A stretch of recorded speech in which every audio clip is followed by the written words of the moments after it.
حلفاء إيران يرون بأن العراق هو ما زال قاصر، يعني يحتاج إلى أن تتبنى إيران أنا القضايا، أعتقد وهو أن يدعم هذا الجمهورية التبني. الإسلامية الآن هي في مرحلة أقل ما يكون في التدخل في الشأن العراقي.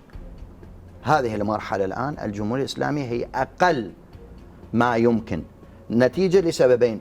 هم اتخذوا قرار أنه إحنا يكفي أن نتدخل في الشأن العراقي، وهذا يجب أن العراق يأخذ فرصته بالكامل.